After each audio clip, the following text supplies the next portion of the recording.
สำหรับคนที่ต้องการฝากเงินเข้าเทรดโบรกเกอร์ Xnet นะเพราะว่า Xnet นี้จะบ่รองรับบัญชีเงินกีบโดยตรง จะรับแต่บัญชีดอลลาร์หรือเงินคริปโตหรือ USDT เท่านั้นเนาะถ้าหากว่าผู้ใดที่ต้องการฝากเงินกีบโดยตรงนะให้ใช้เป็นโบรกเกอร์ของIUX แล้วก็ XM แล้วก็โบรกเกอร์ของ Vertex เนาะที่ข้าพเจ้าแนะนำคือแม่น3โบรกเกอร์นี้ที่รองรับเฉพาะเงินกีบโดยตรงฝากถอนเนาะแต่ Xnet นี่แม่นต้องได้ฝากเป็นเหรียญ USDT หรือเหรียญอื่นเป็นเงินคริปโตฝากเข้าเทรดเนาะตัวนี้ข้าพเจ้าจะมาแนะนำวิธีการซื้อเอาเงินกีบเฮานี่แหละเอาเงินกีบซื้อเหรียญคริปโตหรือซื้อ USDT เพื่อเพื่อนๆจะไปเทรดต่อหรืออยากจะซื้อเหรียญอื่นเก็บไว้ก็ได้นะอย่างเช่น BTC BNB หรือ ETH อย่างต่างๆเนาะแต่สิ่งที่สำคัญเพื่อนๆจะต้องมีBinance ต้องยืนยันตัวตนผ่านBinance นะ Binance จะเป็นโบรกเกอร์เทรดคริปโตอันดับ1ของโลกเนาะให้เพื่อนๆเข้ามาแล้วก็ให้กด3ขีดอยู่เทิงเบื้องซ้ายมือแล้วหาคำว่า P2P บางแอ็กเคานต์บางคนมันจะอยู่หน้าอัน Express จังซี่เนาะให้เพื่อนๆกดคำว่า P2P เด้อหรือว่าซั้นตัวนี้มันจะเป็นสกุลเงินอื่นก็ให้เพื่อนๆเซิร์ชหาเงินสกุลเป็นเงินกีบแล้วมันจะเบิ่งง่ายสกุลเงินกีบก็คือตัวนี้ LAK ตัวนี้เนาะแล้วก็เพื่อนๆเลื่อนลงมาให้ตัวนี้ให้เป็น USDT ตัวนี้นะ USDT ตัวนี้ ให้เพื่อนเลือกตู้ที่เขาขายขั้นต่ำอย่างเช่นข้าพเจ้าขั้นต่ำข้าพเจ้าจะซื้อมันนี่คือ500,000ให้เพื่อนเลือกตัวอยู่บนนี้มันจะมีเขียนคำว่าลิมิตนะลิมิตเริ่มต้นมันตัวถ้า it มัน10ล้านตัวลุ่ม10ล้านอันนี้5ล้าน5ล้าน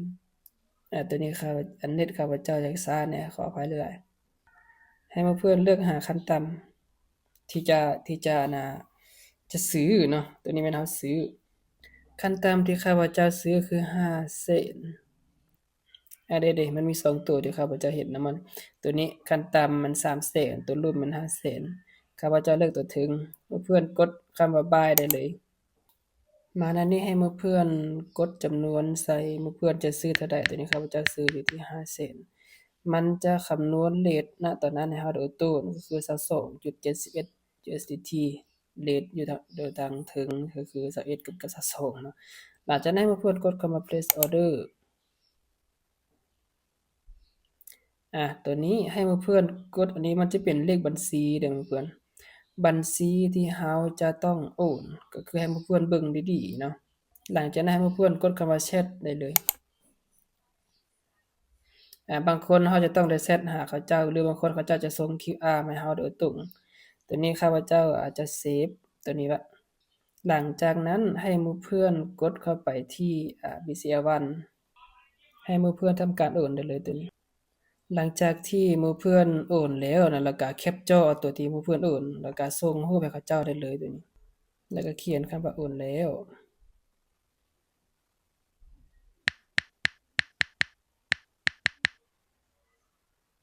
หลังจากนั้นให้เรากดคำว่า transfer อยู่เทิงเบื้องขวา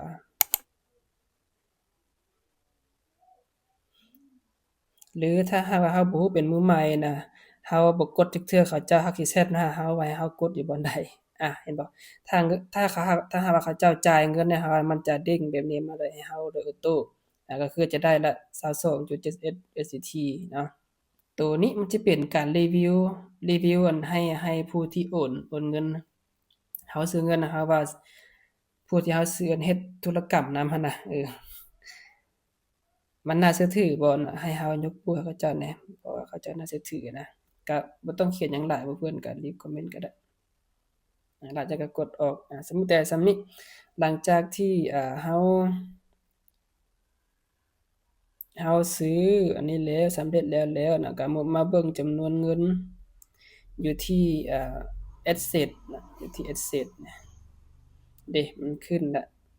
ก็ถือว่าเป็นการ เสร็จสิ้นในการซื้อ USDT นะหลังจากนี้เพื่อนสามารถเอา USDT ตัวนี้ไปซื้อเหรียญ Bitcoin เหรียญอื่นก็ได้สามารถฝากเข้าโบรกเกอร์ Exnet ก็ได้เพื่อทำการเทรด Forex เนาะแนะนำว่าถ้าหากว่าเราฝากเข้าโบรกเกอร์ Exnet นะค่า USDT กับ USD น่ะจะแม่นเขาจะฟิกให้เลยจะตายตัวเลยว่า1:11 USDT เท่ากับ1 USD ดอลลาร์จะเท่ากันเลยและในการฝากหั้นเราจะได้เสียค่าธรรมเนียมแม่น1ดอลลาร์หรือน่าจะกลายหรือก็บ่ฮอดก็บ่แน่ใจหรือตอนที่เราถอนจากExnet นะเขาทางโบรกเกอร์จะเสียค่าธรรมเนียมให้เราเองเนาะ